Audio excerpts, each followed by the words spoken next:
What's up, folks? Welcome back to the garage. Next project is Volvo's rear brake line.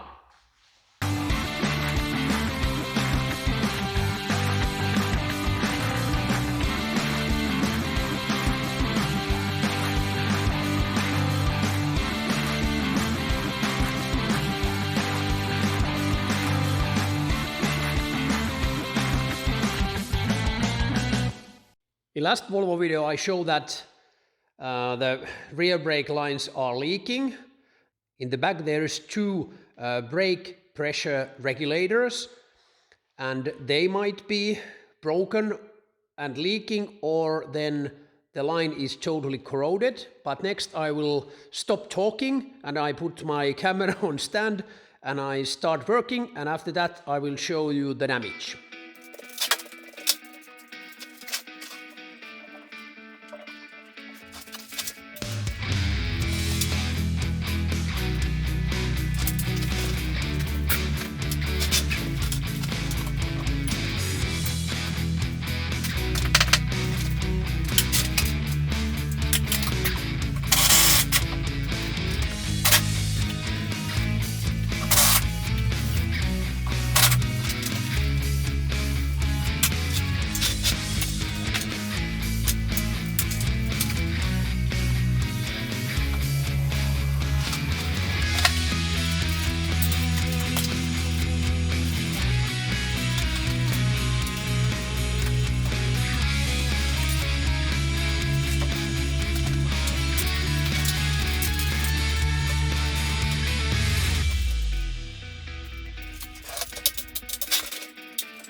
It was a bit a puzzle to get the lines out because they are still connected to the brake pressure regulators. And I noticed that these hoses are totally rusted, and because they are covered with this body guard, or this, what do you call this stuff? So from that I know that I haven't changed these hoses, so they might be tens of years old. So I know that they will fail next when I have a new brake line. So I have to change them also. I don't even try to open, it seems to be so rusted. But next I have to clean the threads and make sure these are okay. The line should be okay because it's from the 142, and these are also from 142. So next I have to get a new ones for for that car, because I think they will stay on 145. But line should be okay also from the other end. Next I have to connect the lines.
Yes, I managed to do the brake lines. This is actually the old brake line from 142.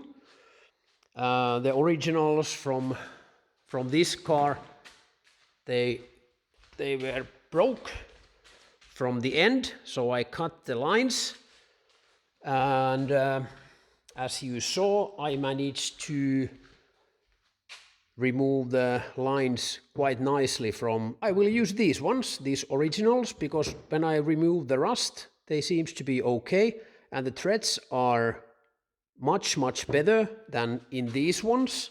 These are actually from 142, but the threads are gone. I don't know why. I don't know what I have done or the previous owners, but these, at least these will need new threads. But no problem, because we have now the lines ready, we have the valves ready, and check this out. I have new brake hoses, brand new. So I just have to remove these old ones from the bracket and clean it, and then I will attach the brake lines. I won't tighten them, but I will attach them to the bracket, and then I will install the lines, the valves, and the hoses. And after that, we should have a working brake brake system or lines. I have this tool. I actually watched one tutorial video how to make brake lines, and they used the same kind of tools I have, but I have to admit that this mine is a very cheap one. I have bought this several, maybe 20 years ago, and this was quite cheap one. I have used it few times before, but as you can see, it already seems to be ruined.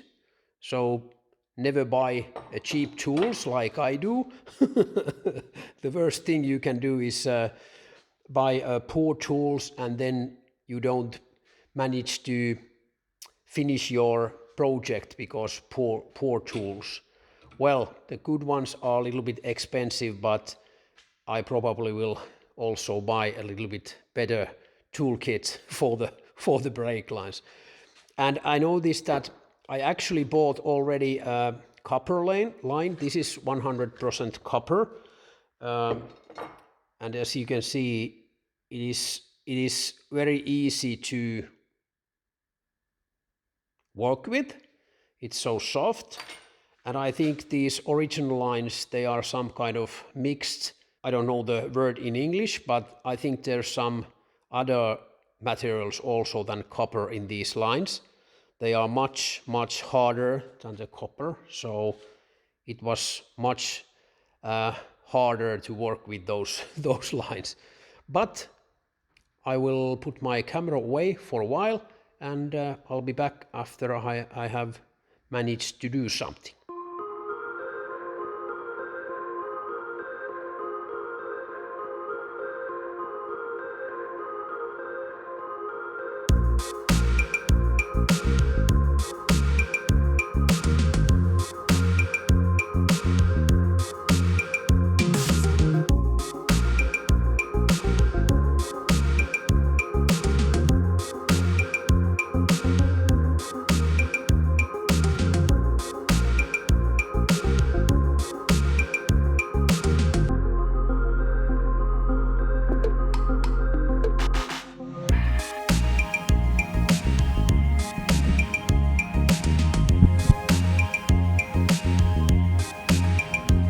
Now the brake line is ready.